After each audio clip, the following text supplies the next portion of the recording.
Last class में हम लोग बियरिंग के बारे में पढ़ रहे थे, रोलर कॉन्टैक्ट बियरिंग के बारे में।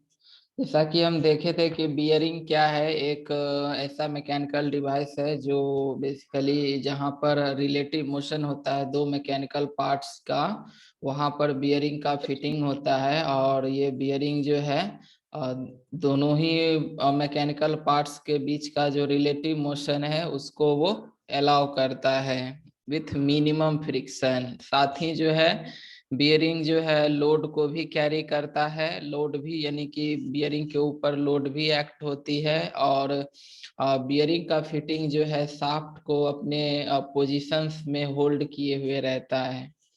इसके बाद हम लोग टाइप्स ऑफ बियरिंग में on the basis of direction of force दो तरह का होता है। रेडियल बियरिंग जो रेडियल लोड को कैरी करता है, थ्रस्ट बियरिंग जो थ्रस्ट लोड को कैरी करता है।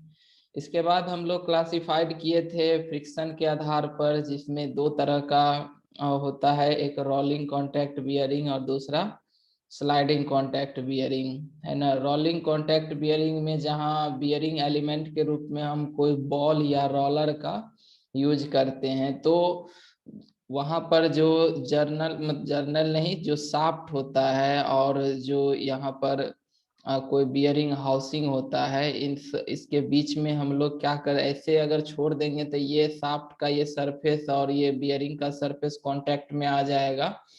तो कांटेक्ट एरिया बढ़ेगी तो फ्रिक्शन बढ़ेगा। तो इसमें हम लोग जो है कोई बॉल या रोलर को क्या कर देते हैं, नंबर ऑफ बॉल या रोलर को इंसर्ट कर देते हैं। यानी कि ये जो शाफ्ट है वो जो रोटेट करता है वो इस बॉल के सरफेस पे रोटेट करता है, जिससे नंबर ऑफ कांटेक्ट पॉइंट जो है या कांटेक्ट एरिया जो है वो कम हो जाती है, जिस कारण से इसके फ्रिक्शन की वैल्यू जो है वो कम हो जाती है। इसलिए इस तरह के बियरिंग जो रोलिंग कॉन्टैक्ट बियरिंग को हम लोग एंटी फ्रिक्शन बियरिंग भी कहते हैं। ठीक है। इसके बाद फिर हम लोग इसकी टाइप्स को पढ़े थे, जिसमें जो डिफरेंट टाइप्स है वो है deep groove ball bearing, cylindrical roller bearing, angular contact bearing, self aligning bearing, tapper roller bearing है ना। जहाँ डीप ग्रूव बॉल बियरिंग जो हाई स्पीड के लिए इस्तेमाल होता है, वही सिलिंड्रिकल रोलर बियरिंग जो एक हैवी लोड को कैरी करने के लिए इस्तेमाल होता है। एंगुलर कॉन्टैक्ट बियरिंग जो कि एक एंगल पे कॉन्टैक्ट होती है, जिसको बाय पेयर के रूप में हम इस्तेमाल करते हैं। तो इसका भी एक मतलब मीडियम रेंज में हम कह सकते हैं कि कुछ स्पीड भी मिलता है और कुछ लोड को भी ये कैरी करता है। सेल्फ अलाइनमेंट बियरिंग का बेसिकली हम यूज वहाँ करते हैं जहाँ पर अब शाफ्ट और बियरिंग सरफेस के बीच में मिस अलाइनमेंट हो, तो ये बियरिंग जो है वो खुद को थोड़ा सा मिस अलाइनमेंट को टॉलरेट कर सकता है। और टैपर रोलर बियरिंग जितने भी हैवी व्हीकल्स है वो सब में यूज होता है। ठीक है, इसमें भी दो पेयर में इस्तेमाल होता है। और टैपर होने के चलते इसके पास दोनों कंपोनेंट होता है, रेडियल और थ्रस्ट, यानी कि ये बियरिंग दोनों ही लोड को कैरी करने की कैपेसिटी होती है। इसके बाद हम लोग डिजाइन मतलब उसके बियरिंग का के ऊपर जो लोड कैरिंग कैपेसिटी है तो उसको भी क्लासिफाइड किए थे। तो एक स्टैटिक लोड कैरिंग कैपेसिटी होता है और एक डायनामिक होता है ना। यानी कि जैसे कि बियरिंग लोड को भी कैरी करता है, तो जब ये शाफ्ट मान लीजिए ये रेस्ट में है, ये क्या है, रेस्ट में रहेगा, तो फिर ये क्या होगा कि उस समय भी इसका लोड जो है इस बियरिंग के ऊपर आता है। तो उस समय जो इसकी लोड कैरिंग कैपेसिटी होगी वो स्टैटिक लोड कैरिंग कैपेसिटी कहलाता है। तो इस लोड के कारण ये बियरिंग डिफॉर्म करेगा बॉल। तो इसका जो लिमिटिंग वैल्यू है कि इस बॉल का जितना अगर डायमीटर डी है तो इसमें जो डिफॉर्मेशन है वो 0.0001 डी से ज्यादा नहीं होना चाहिए, यानी कि ये एक लिमिटिंग वैल्यू है। तो ये स्टैटिक लोड कैरिंग कैपेसिटी होता है। लेकिन जो भी फ्रिक्स बियरिंग होती है वो अगर मूविंग पार्ट में है तो यहाँ पर उसके ऊपर क्या लगता है, फ्लक्चुएटिंग लोड लगता है, जिस कारण से उसकी जो फेल्योर होती है वो उसका फटिग फेल्योर होता है ना। तो इसके लिए हम डायनामिक लोड कैरिंग कैपेसिटी में, डायनामिक जो लोड कैरिंग कैपेसिटी होता है तो उसको हम लोग कहीं ना कहीं के मतलब उसको किससे रिलेट करते हैं, तो बियरिंग लाइफ से रिलेट करते हैं कि अब चूंकि इस पर अगर हम कितना लोड लगाएं, क्योंकि बियरिंग का जो लाइफ होता है वो उसका रिवॉल्यूशन से लिया जाता है कि ये बियरिंग जब हम लोग न्यू इसमें सेटअप किए तो ये कितना रिवॉल्यूशन को कंप्लीट किया बिफोर फर्स्ट फटीग क्रैक। पहला फटीग क्रैक आने से पहले जितना रिवॉल्यूशन ये कंप्लीट करेगा यही इस बियरिंग का लाइफ कहलाएगा। तो कम से कम हम लोग डिजायर करते हैं 1 मिलियन रिवॉल्यूशन को हम लोग डिजायर करते हैं कि इसमें ऐसा नहीं है कि एक बियरिंग 1 मिलियन किया बाकी नहीं किया, तो वो नहीं। कम से कम जितना बियरिंग का ग्रुप है उस ग्रुप में कम से कम 90% बियरिंग ऐसा हो जो 1 मिलियन रिवॉल्यूशन को कंप्लीट करे। ये मेरा मिनिमम डिजायर होता है, ठीक है, एक बियरिंग को सिलेक्शन में। लेकिन अगर हम इसकी लाइफ को डिफाइन करेंगे तो हम ऐसे बोलेंगे कि इसका जो रेटिंग लाइफ है, rating life basically group of bearing का होता है कि इसमें 90% बियरिंग ऐसा हो, मतलब 90% बियरिंग जो है जितना रिवॉल्यूशन को वो कंप्लीट करेगा बिफोर फर्स्ट फटीग क्रैक, पहला फटीग क्रैक आने से पहले 90% ऑफ जो बियरिंग है वो जितना रिवॉल्यूशन कंप्लीट करेगा वही उसका रेटिंग लाइफ कहलाता है। और रेटिंग लाइफ को हम लोग मतलब L10 से डिनोट करते हैं, और वो हो गया उसका फॉर्मूला होता है C/P के पावर एन। C क्या है, तो डायनामिक लोड कैरिंग कैपेसिटी है, P कोई एक इक्विवेलेंट लोड है, N एक एक्सपोनेंट है। N का वैल्यू हम लोग 3 लेते हैं फॉर बॉल बियरिंग के लिए। अगर बॉल बियरिंग होता है तो N का मान 3, और N का मान 10/3 होता है फॉर रोलर बियरिंग। तो इस प्रकार से हम लोग किसी भी बियरिंग के रेटिंग लाइफ को निकालते हैं। ये जो रेटिंग लाइफ होता है इन मिलियन रिवॉल्यूशन, ये क्या होता है, मिलियन रिवॉल्यूशन में होता है rating life in million revolution. कितना मिलियन रिवॉल्यूशन कंप्लीट करता है जब उसके ऊपर कोई इक्विवेलेंट लोड P लगती है और उसकी डायनामिक लोड कैरिंग कैपेसिटी जो है वो उसका C है, तो फिर ये फॉर्मूला यूज होता है। कल हम लोग एक और फॉर्मूला, ये मिलियन रिवॉल्यूशन में रेटिंग लाइफ आया, और इसको अगर हम लोग आवर में चेंज करना चाहे, जैसे कल भी बताए थे कि बियरिंग का ऑपरेशन हम लोग मतलब बियरिंग का यूज कर रहे हैं, और जो पार्ट है वो मूविंग पार्ट है वो मूव भी कर रहा है। तो अब हमेशा ये पार्ट मूविंग में नहीं रहता है। जब हम लोग व्हीकल्स में का यूज करते हैं तो उस समय जो है इसके ऊपर रोटेशन होते रहता है, तो उस समय इसकी लाइफ कंज्यूम होती है। लेकिन जब ये रेस्ट में रहता है तो उस समय का हम काउंट नहीं करते, हम सिर्फ डायनामिक लोड कैरी कैपेसिटी का काउंट कर रहे हैं। तो वो जब बियरिंग यूज में होगा, मतलब मूविंग एक्शन में होगा, तभी डायनामिक लोड कैरिंग कैपेसिटी होगा, है ना। तो कभी 1 घंटा चला, कभी 2 घंटा चला, है ना, तो वो आवर को काउंट करते हैं। तो आवर में रिलेशन है, जो L10 रेटिंग लाइफ है उसको मिलियन रिवॉल्यूशन में, तो 10⁶ बराबर हो जाएगा 60 into N into LH। LH rating life in hour, N जो है ये RPM, है ना, और ये तो rating life in million revolution है। तो ये रिलेशन कल हम लोग निकाले थे, तो इतना तक हम लोग कल लास्ट क्लास में पढ़े थे। अब हम लोग चलते हैं इसमें हाँ एक चीज है कि ये P इक्विवेलेंट लोड है, कल इसका भी हम लोग फॉर्मूला निकाले थे, XVFR प्लस YFA। यानी कि इक्विवेलेंट लोड है कि अगर रेडियल लोड और थ्रस्ट लोड दोनों लग रहा है तो उसमें हमको जितना लाइफ मिल रहा है उतना ही कोई अकेला लोड सेम लाइफ दे, तो ये लोड जो है इन दोनों का इक्विवेलेंट कहलाएगा। तो इसका relation XVFR plus YFA। FR radial load है, FA एक्सियल लोड यानी थ्रस्ट लोड है, Y उसका फैक्टर है, थ्रस्ट फैक्टर, XV उसका रेडियल फैक्टर है, अभी रेस रोटेशन फैक्टर है। यानी इसका मान हम लोग 1 लेते हैं जब इनर रेस रोटेट कर रहा हो, और जब इसका मान हम लोग 1.2 लेते हैं जब आउटर रेस रोटेट कर रहा हो, एक रेस रोटेट करेगा तो दूसरा स्टेशनरी रहेगा, है ना। इसके बाद हम लोग चलते हैं अब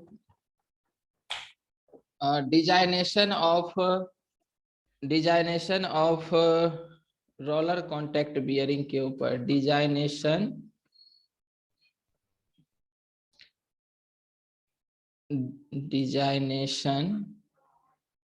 ऑफ रोलर कॉन्टैक्ट बियरिंग या रोलिंग कॉन्टैक्ट बियरिंग। इसका डिजाइनेशन जो इसका सिंबॉलिक फॉर्म होता है वो जनरली 4 में ही होता है, अब 5 में भी होता है, मतलब किसी किसी में 5 डिजिट भी रहता है यहाँ पर, और किसी में मोस्टली में 4 ही रहता है, ठीक है। कोई कोई में होता है, कुछ स्पेसिफिकेशन के लिए 5 डिजिट भी यूज होता है, इसीलिए हम ऑलवेज नहीं कहेंगे कि हमेशा 4 ही होगा, लेकिन मोस्ट ऑफ द बियरिंग का जो डिजाइनेशन होता है उन 4 डिजिट के द्वारा होता है। यानी कि इस तरह का हमको लिख देगा और उसका हमको मीनिंग क्या होगा। तो इसमें जो फर्स्ट डिजिट है लेफ्ट से, ये जो फर्स्ट डिजिट है ये बेसिकली हमारा इंफॉर्मेशन देता है किस चीज का, कि मतलब types of rolling contact bearing में, ये types of rolling contact bearing. First digit जो है टाइप्स ऑफ रोलिंग कॉन्टैक्ट, ये मतलब ये डीप ग्रूव है या फिर एंगुलर कॉन्टैक्ट बियरिंग है या सेल्फ अलाइनमेंट है या टैपर है या सिलिंड्रिकल है, किस टाइप का रोलर बियरिंग है वो उसका फर्स्ट लेटर जो है यहाँ पर, लेटर नहीं फर्स्ट डिजिट जो है वो रिप्रेजेंट करता है types of rolling contact bearing को, ठीक है। इसके बाद जो इसका सेकेंड डिजिट होगा, ये सेकेंड डिजिट जो है ये सीरीज ऑफ बियरिंग को बताता है। क्या चीज? सीरीज ऑफ बियरिंग को। सीरीज ऑफ बियरिंग के लिए जनरली जो इस्तेमाल होता है कि अगर एक्स्ट्रा लाइट होगा, यानी कि जिस बियरिंग का इस्तेमाल हम लोग बहुत ही मतलब स्मॉल लाइट लोड के लिए, यानी बहुत कम लोड के लिए, यानी कि लाइट लोड का जो सीरीज होता है ना, एक्स्ट्रा लाइट सीरीज, इसको हम लोग 1 से देते हैं, ये 1 रहेगा। यहाँ पर अगर 1 लिखा हुआ रहेगा तो इसका मतलब वो एक्स्ट्रा लाइट सीरीज का बियरिंग है। उसके बाद जो है दूसरा 2 लिखा हुआ रहेगा, तो ये 2 रिप्रेजेंट करता है लाइट सीरीज को, और मीडियम सीरीज जो है उसको रिप्रेजेंट करता है 3 डिजिट, और हैवी सीरीज जो है इसको डिनोट करते हैं 4 से। यानी कि यहाँ पर अगर 1 लिखा हुआ रहेगा तो इसका मतलब जो ये बियरिंग है वो एक्स्ट्रा लाइट सीरीज का है। अगर यहाँ पर 2 लिखा हुआ है तो ये एक लाइट सीरीज का बियरिंग है, और 3 लिखा हुआ है तो एक मीडियम सीरीज यानी मीडियम रेंज का जो सीरीज है उसका भी वो बियरिंग है, और 4 जो है एक हैवी सीरीज का बियरिंग है, जिसका बहुत ही हैवी लोड सब के लिए हम इस्तेमाल करते हैं। इसके बाद जो ये लास्ट 2 डिजिट है, इस लास्ट 2 डिजिट को क्या करना है, हमको मल्टीप्लाई कर देना है 5 से, और तब जो हमको वैल्यू आएगा वो वैल्यू बेसिकली जो बियरिंग का जो बोर डायमीटर होता है, ये हमको क्या इंडिकेट करता है, ये इंडिकेट करता है बोर डायमीटर ऑफ बियरिंग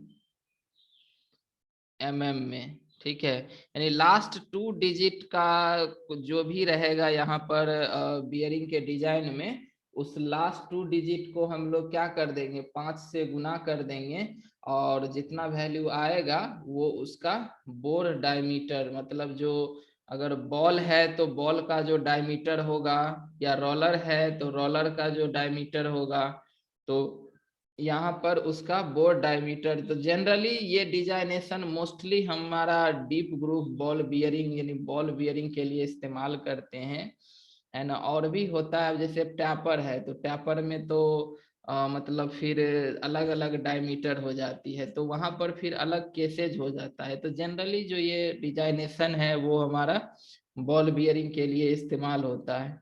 तो ये लास्ट 2 डिजिट जो है ये हमको 5 से मल्टीप्लाई करने के बाद जो वैल्यू आएगा बोर डायमीटर ऑफ बियरिंग बताता है। जैसे एग्जांपल हम लोग यहाँ पर X307 है ना, X का अगर यहाँ पर वैल्यू अगर जैसे कि एग्जांपल के रूप में 6 लिया जाता है तो 6 जो है तो ये रिप्रेजेंट करता है हमको डीप ग्रूव बॉल बियरिंग को, डीप ग्रूव बॉल बियरिंग को।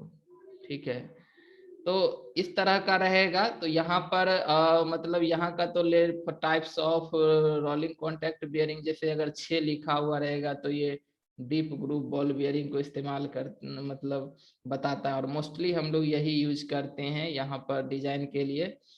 उसके बाद यहाँ पर सेकेंड डिजिट जैसा कि बताया कि ये सीरीज ऑफ बियरिंग को बताता है, तो यहाँ पर 3 है, तो 3 यहाँ पर क्या हो गया, एक मीडियम सीरीज का है, यानी कि ये जो बियरिंग है वो किस सीरीज का हुआ, ये एक मीडियम सीरीज का बियरिंग है। ठीक है, उसके बाद लास्ट 2 डिजिट को हम लोग क्या करते हैं, मल्टीप्लाई कर देते हैं 5 से, तो यहाँ 07 है, 07 को 5 से मल्टीप्लाई करेंगे ये 35 mm आएगा। तो ये 35 mm क्या है, तो ये बोर डाया है, ये क्या है, बोर डाया ऑफ बियरिंग है। तो इस प्रकार से हम बियरिंग का क्या करते हैं, डिजाइनेशन करते हैं। और फिर फाइनली हम लोग इसका एक टेबल भी आता है, टेबल चार्ट, जहाँ पर हम लोग देखते हैं कि ये एक टेबल चार्ट है।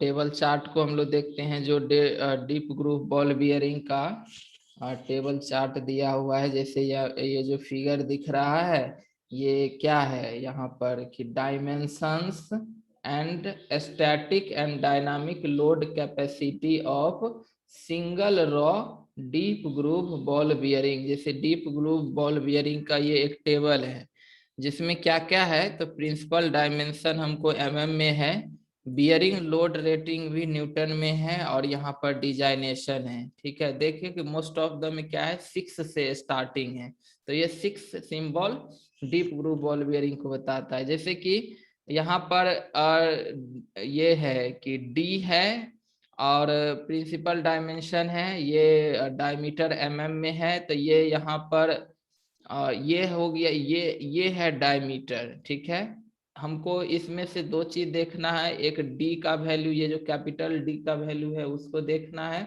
दूसरा बात ये सी को देखना है, सी जो डायनामिक लोड कैरिंग कैपेसिटी होता है वो सी को देखना है, और फिर हमको यहाँ से डिजाइनेशन को देखना है कि अब जब बियरिंग का डिजाइनेशन अगर मान लीजिए कुछ भी दे दिया, अब जैसे हमको या फिर डायनामिक लोड कैरिंग कैपेसिटी हम जैसे क्वेश्चन में निकालेंगे, और हमको डायनामिक लोड कैरिंग कैपेसिटी जैसे हमको आ गया 6000 मान लीजिए 50 आ गया, ये न्यूटन इतना आ गया, हमको dynamic load carrying capacity C का मान, तो हम लोग सी का इस वैल्यू को यहाँ टेबल में खोजेंगे और यहाँ पर खोजेंगे, तो जैसे यहाँ पर ये आया 6050 न्यूटन। ठीक है, तो अब इसके करस्पॉन्डिंग अगर हमको बियरिंग डिजाइन देखना होगा तो इसके लिए हम लोग ये बियरिंग डिजाइन का इस्तेमाल करेंगे, और जो यहाँ पर डायमीटर होगा यहाँ पर उसको हम लोग यहाँ पर सिलेक्शन जो है यहाँ पर क्या होगा, ये 35 जो है ये इसको हम लोग क्या करेंगे, सेलेक्ट करेंगे, यानी कि 35 mm का जो डायमीटर है वाला बियरिंग इस्तेमाल करेंगे। इसको हम क्वेश्चन के थ्रू एक देखते हैं। जैसे कि यहाँ पर एक क्वेश्चन है कि a single row deep groove ball bearing, एक single row deep groove ball bearing है, is subjected to a pure radial force of 3 kilo newton. यहाँ पर एक डीप ग्रूव बॉल बियरिंग है जिस पर सिर्फ और सिर्फ रेडियल फोर्स लग रहा है और जिसकी मैग्नीट्यूड 3 किलो न्यूटन है, from A shaft that rotate eight 600 RPM. ये शाफ्ट से लग रहा है और जो कि रोटेट कर रहा है 600 आरपीएम से, शाफ्ट क्या कर रहा है, रोटेट कर रहा है। The expected life L10H of the bearing, यानी कि यहाँ पर जो एक्सपेक्टेड लाइफ दिया हुआ है बियरिंग का, जब 3 किलो न्यूटन उस पर लोड लगेगा तो उस बियरिंग का एक्सपेक्टेड लाइफ यहाँ पर 30,000 आवर दिया है, यहाँ पर आवर में दिया हुआ है कि इतना आवर है। तो कह रहा है कि the minimum acceptable diameter of the shaft is 40 mm। यहाँ पर कह रहा है कि मिनिमम इसका एक्सेप्टेबल डायमीटर जो है वो कितना है, 40 mm का है। तो फिर इसमें हमको पूछ रहा है कि select a suitable ball bearing for this application. इसमें से हमें क्या करना है, यहाँ पर बॉल बियरिंग को सेलेक्ट करना है और सुटेबल बॉल बियरिंग को यहाँ पर हमें सेलेक्ट करके बताना है। आगे क्वेश्चन समझ में, 3 किलो न्यूटन का रेडियल फोर्स है, 600 आरपीएम का रोटेशन है और उसकी मिनिमम एक्सपेक्टेड लाइफ जो है वो 30,000 आवर है। और कह रहा है कि मिनिमम डायमीटर कम से कम 40 होना चाहिए, उससे ऊपर हम ले सकते हैं, 40 से नीचे एक्सेप्टेबल नहीं है। तो इसको हम लोग सॉल्व करते हैं। तो यहाँ पर जैसे कि रेडियल लोड जो है, यहाँ पर रेडियल लोड वो दिया हुआ है कितना, 3 किलो न्यूटन, यानी 3 इंटू 10⁻³ न्यूटन। ठीक है, इसके बाद हमको आरपीएम दिया हुआ है 600 आरपीएम। ठीक है, और यहाँ पर मिनिमम एक्सेप्टेबल डायमीटर जो है, मिनिमम एक्सेप्टेबल डाया दिया हुआ है वो है 40 mm का, इससे कम नहीं। उसके बाद हमको और क्या दिया हुआ है, इसका एक्सपेक्टेड लाइफ दिया हुआ है आवर में, वो है 30,000 आवर। ठीक है, तो अब हमको यहाँ से सिलेक्शन करना है बियरिंग का। तो सबसे पहले तो हम लोग क्या करें कि हम लोग को जो वैल्यू फाइंड करना है, क्योंकि जो हम लोग टेबल में देखे थे वो टेबल में हमको डायनामिक लोड कैरिंग कैपेसिटी से ही निकलेगा, तो हमको सी का वैल्यू निकालना है। ठीक है, तो सी का वैल्यू जैसा कि हम फॉर्मूला से जानते हैं कि जो रेटिंग लाइफ होता है L10 बियरिंग का, और यहाँ पर होता है C/P के पावर n। तो जैसा कि यहाँ पर क्वेश्चन में लिख दिया है कि बियरिंग जो है वो डीप ग्रूव बॉल बियरिंग है, यहाँ पर क्या है, बॉल बियरिंग है। तो बॉल बियरिंग के लिए हम लोग n का वैल्यू जो होता है यहाँ पर कितना लेते हैं, 3 लेते हैं, यानी L10 जो है रेटिंग लाइफ, ये C/P के पावर क्या हो जाएगा, 3 हो जाएगा। ठीक है, तो पहले तो हमको ये आ जाएगा किस में, मिलियन रिवॉल्यूशन में। ये क्या हो गया, ये मिलियन रिवॉल्यूशन है। तो हमको तो पहले L10 का मान निकालना होगा, मिलियन रिवॉल्यूशन है, हमको आवर में दिया हुआ है। तो जैसा कि रिलेशन हम बताए थे कि L10 जो मिलियन रिवॉल्यूशन में रेटिंग लाइफ है इंटू 10⁻6 बराबर हो जाएगा 60 इंटू n इंटू रेटिंग लाइफ इन आवर में। तो यहाँ पर L10 गुने 10⁻6 बराबर हो जाएगा 60 इंटू n है यहाँ पर 600 और ये है 30,000। तो यहाँ से रेटिंग लाइफ जो है L10 यानी मिलियन रिवॉल्यूशन में निकालेंगे, तो 60 इंटू 600 इंटू 30,000 अब बाई 10⁻6। तो यहाँ पर क्या हो जाएगा, 4 जीरो यहाँ पर है और 2 जीरो यहाँ पर है, ये कट गया। तो ओवरऑल ये हमको कितना आ जाएगा, ये 6 3 जा 18 और 18 6 जा 108, यानी 1080। ये अब आ गया किस में, मिलियन रिवॉल्यूशन में। ये कितना आ गया, 1080 मिलियन रिवॉल्यूशन। तो ये L10 का मान आ गया। तो इसमें हम लोग डायनामिक लोड कैरिंग कैपेसिटी का मान निकालेंगे। तो यहाँ पर L10 का मान हम लोग यहाँ पर पुट करेंगे, 1080 हो जाएगा और ये बराबर हो जाएगा C/P के पावर 3, है ना। तो यहाँ से C का मान अगर हम लोग निकालते हैं तो ये हो जाएगा P इंटू 1080, ये 3 को उस साइड ले जाएंगे तो ये हो जाएगा 1/3। तो यहाँ पर हमको 3000 न्यूटन यहाँ पर लोड है, रेडियल लोड है, प्योर रेडियल लोड है, यानी प्योर रेडियल लोड है तो वही इक्विवेलेंट लोड के बराबर हो जाएगा, है ना। तो इसका पावर यहाँ पर 1/3। तो यहाँ से हम लोग इसको सॉल्व करेंगे तो ये आ जाएगा 30 30,779.57 न्यूटन, 30,779.57 न्यूटन। ठीक है, तो अब जैसे है कि हमको सिलेक्शन करना है बियरिंग का, तो अब हम लोग क्या करेंगे कि अगर डिजाइन डाटा बुक रहेगा तो उसमें भी दिया हुआ रहेगा टेबल, है ना, उसमें दिया ही रहता है। और इसमें हम यहाँ से अब सेलेक्ट कर, यहाँ से हमको सी का मान निकल गया है, तो अब हम लोग जो है टेबल से इसका सिलेक्शन करते हैं।